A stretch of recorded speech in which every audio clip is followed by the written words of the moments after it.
Morning, Morning, Papa. Wah. আজি দেখোন চবৰে মনকেইটা মৰা কাৰণটোনো কি আজি মোক ঘৰত ভাত খাবই নিদিলে ছাৰ।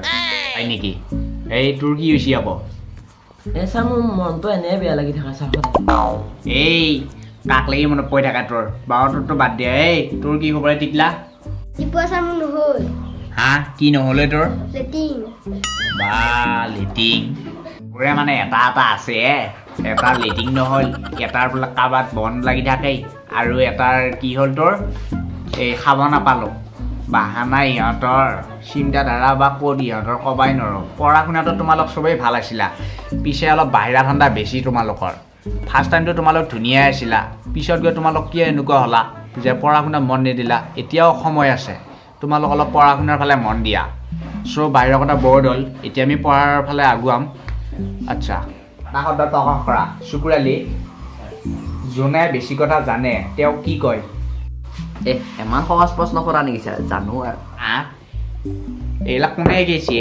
মইতো তোক এইবিলাক কোনোদিন শিকোৱা নাই লিখিওতো দিয়া নাই ক'ৰ পৰা শিকিছে এইবোৰ বাৰু আৰু এটা কোৱাচোন যি ঘৰত থাকে তেওঁক কি কয় হৰিয়াল ছাৰ কি মানুহেই যি ক'তো তাকে মানে মিলাই এটা ক'লেই হ'ল আৰু এইবোৰতো কোনোদিন মই শিকোৱা নাই এই দিগলা তই দেখাত সৰু হ'ব পাৰা মাৰঘাট বস্তু আছ তই এই তহঁতৰ গাঁৱত বোলাছো একো থাকবা নাদাৱই তই আৰু এই কি নাম আছিল তাৰ টিপত ভাঙাৰ পুতাক বেলেগ বস্তু আছা তই আচ্ছা বড়োখন শব্দ ব্যৱহাৰ কৰি এটা বাক্য ৰচনা কৰাচোন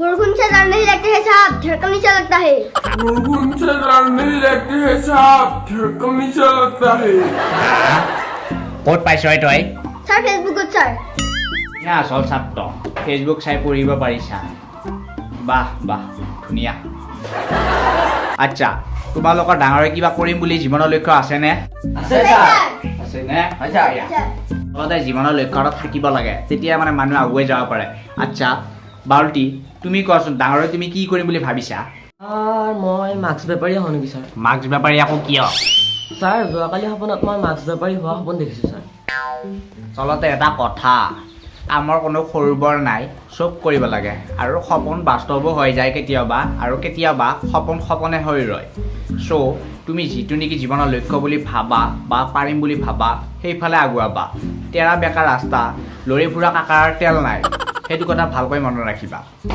বুজিছা এই টিকলা তই গৰুৰ বিষয়ে ৰচনা এখন লিখ আৰু বাউটি তোৰ জীৱনৰ এটা হৈ যোৱা ঘটনাৰ বিষয়ে লিখা ভালকৈ লিখিবা কিন্তু নহ'লে পিঠি চাল ছিঙি দিম কিন্তু কোবাই বহুত পাল্লা মাৰা তোমালোকে ঠিক আছে তোমালোকে আৰম্ভ কৰা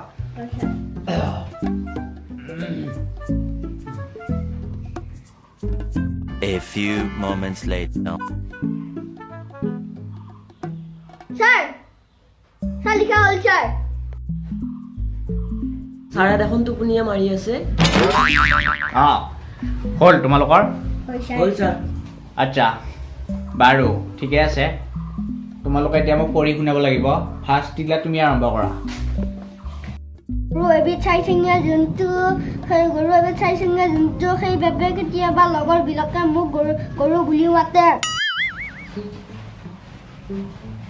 তেতিয়া মোৰ বৰ খং উঠে আগৰ দিনত গৰুৱে হাঁহ খাইছিল দুই বছৰ আগতে গৰুৱে পৰীক্ষাৰ বহি খাইছিল এতিয়া গৰুৱে কি খাই মই নাজানো কাৰণ লকডাউন চলি আছে গৰুৱে গাখীৰ দিয়ে মই গাখীৰ বেয়া পাওঁ আৰু গৰু এডাল নেচ আছে গৰু নেচ ছোৱালীৰ ৰং কৰাৰ চুলিৰ দৰে মূৰাটো পৰিছা বহা এই বাউলটি এবাৰ তই বচোন কি লিখিলি আজি 2 মাহমান আগতে মই ৰাস্তাৰে খোজ কাঢ়ি যাই আছিলোঁ দেখা পালোঁ ৰাস্তাৰ কাষত 10টামান গৰুৰ দৰক দিয়া আছিল আৰু গৰুকেইটা ইফালে সিফালে চাই আছিল মানুহবিলাকে গৰুবিলাক দৰক দিয়াৰ পিছত লৰাই দিব নাহে গৰুক আমি ভগৱানত মানো। মোৰ বহুত বেয়া লাগিল। মই ৰৈ থাকিব নোৱাৰিলোঁ। কটাৰী এহাল লৈ আহি গোটেই কেইটা গৰুৰ ৰছী কেইডাল কাটি পথাৰত খেদি দিলোঁ। পথাৰত ধান পকি ৰঙা হৈ আছিল। ধান চান মাৰ বুলি গৰুকেইটা ধান তলিত খেদি দিলোঁ। তাৰপিছত মই ঘৰত আহিলোঁ। কিছু সময় পিছত মোৰ পিঠিত তবলা বাজিল আৰু তবলা বজোৱাজন আছিল ধান খেতিৰ মালিক। এই কাৰ মূৰা লিখিলি বাবা? কাৰ মূৰা কৈছিলি? কাৰোবাৰ গৰু এৰি পথত নুমেলি ধান খালি মাৰবই। আৰু টিকলা তই গৰুৰ বিষয়ে লিখছা হে? যা ঠিকে আছে, যা আজি হ'ব, যা যা যা ঘৰত যা। এই যা ঘৰত যা, ঘৰত যা। কালিয়ে দি আছোঁ মই। আজি তাৰমানে মই কিবা এটা হেৰিত আছোঁ, সেইকাৰণে আজি একো নকৰিলোঁ। যা যোৱাৰ আগত এটা হোমৱৰ্ক দিয়া তোমালোকক। এই শুক্ৰালি বহীত যে পাইছিলোঁ মই ডাইলগটো, ৰেলগাড়ীৰ মাথা নাই ভণ্টি তোমাৰ বয়ফ্ৰেণ্ড নাই, তুমি যদি কথা দিয়া ঘৰত কোনো কথা নাই, সেইটো ডাইলগ তোমালোকে কালি মুখস্থ কৰি আহিবা। মোৰ খুব ভাল লাগিল। যোৱা।